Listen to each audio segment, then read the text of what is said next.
Kita semua pasti sering mendengar kata korupsi, entah itu di TV, radio, ataupun podcast-podcast di Spotify. Tapi hari ini, saya tidak membahas korupsi secara spesifik. Namun yang akan saya sampaikan pada video kali ini adalah perilaku yang sebenarnya bisa menjadi benteng kita untuk tidak melakukan tindak pidana korupsi. Perilaku apa itu? Perilaku tersebut adalah jujur atau kejujuran. Assalamualaikum warahmatullahi wabarakatuh. Halo semuanya, saya Rio Kurniawan. Saya adalah guru BK yang biasa-biasa saja. Selamat datang di video pembelajaran yang saya beri judul Celotehan Guru BK.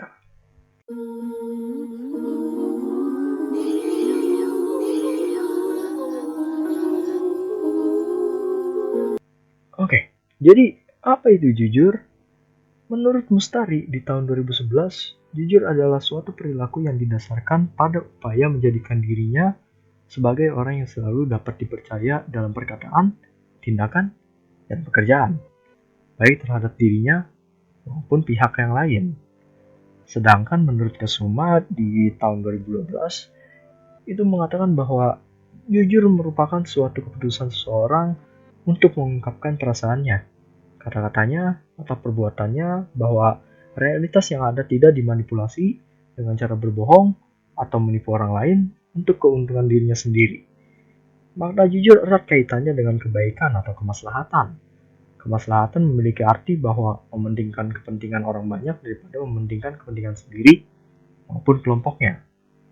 Nah, berdasarkan dari dua pengertian tadi, sederhananya, perilaku jujur adalah perilaku yang tidak dibuat-buat atau dimanipulasi, sehingga sesuai dengan realita yang terjadi di lapangan.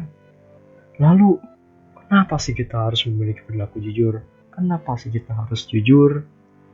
Berikut ada beberapa alasannya. Yang pertama, tidak ada orang yang ingin dibohongi. Siapa sih di sini yang pengen dibohongi? Tentu tidak dong. Karena ketika kita dibohongi, otomatis kepercayaan kita ke orang tersebut akan menurun. Bahkan mungkin akan menimbulkan perasaan apatis, perasaan tidak percaya sama sekali sama orang itu. Kayak gitu. Intinya tidak ada orang yang ingin dibohongi. Kayak gitu. Sesimpel itu. Yang kedua, kejujuran dapat menimbulkan banyak perilaku positif. Ya, ketika kita sudah terbiasa jujur, ya kita tidak akan menemukan kesulitan ketika kita menyampaikan sesuatu. Itu kita bakalan dipercaya sama orang lain karena kita jujur. Kredibilitas kita juga bakalan naik. Itu.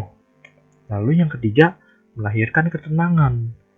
Sekarang gini, kalau kita berbohong, otomatis akan ada perasaan, akan ada batin di mana kita merasa bersalah. Kita tidak tenang.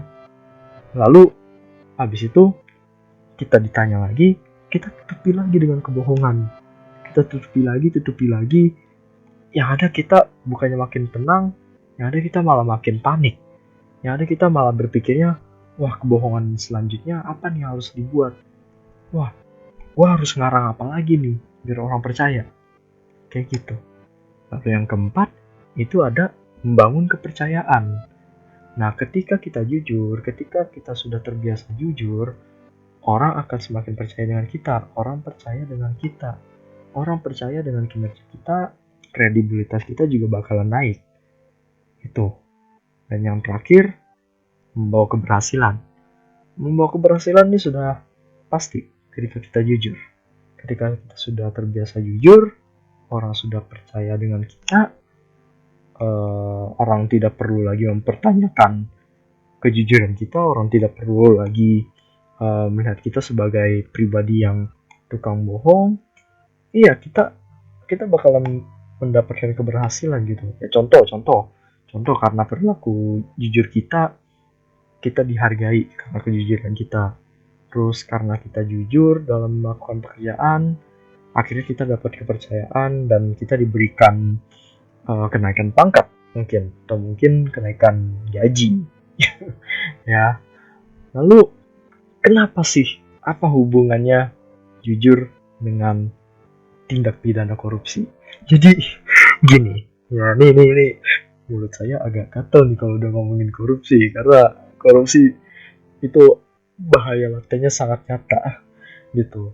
Ya, jadi gini, ya. Kalian pernah dengar ungkapan kayak gini, ambil gorengannya 5 tapi yang dibayar cuma 2. Percaya tidak percaya, suka tidak suka, itu adalah bibit dari korupsi. Ya, saya ulang sekali lagi, bibit dari korupsi.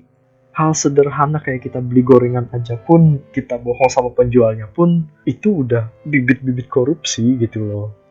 Ya, masa kita tega sih orang jualan kita bohongin kayak gitu, kita yang untung, orang lain yang rugi.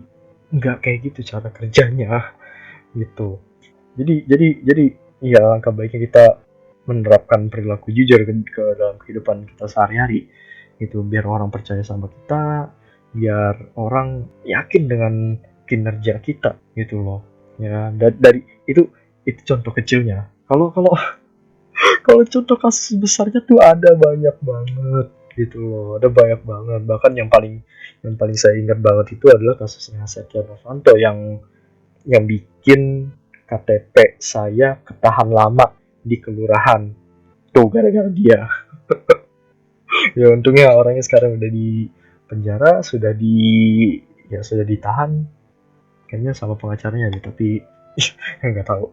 Ya, yang jelas perilaku jujur penting untuk kita terapkan di kehidupan sehari-hari, karena kalau kita udah terbiasa dengan perilaku jujur, kesempatan kita untuk terhindar dari tindak pidana korupsi itu akan semakin tinggi gitu.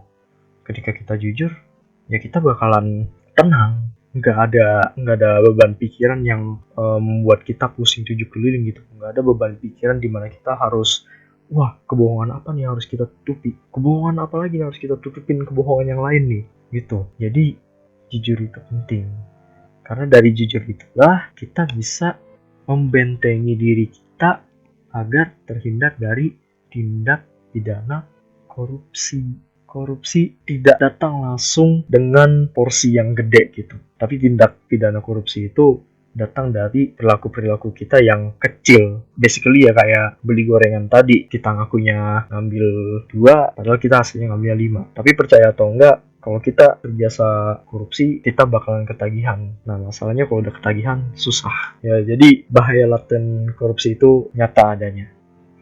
Oke, itu aja yang bisa saya sampaikan. Itu aja dari saya. Kurang lebihnya mohon maaf. Jika kalian suka dengan video ini, bisa klik tombol like di bawah.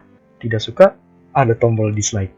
Jika kalian ada pertanyaan atau komentar yang ingin disampaikan, silakan ketik di bawah.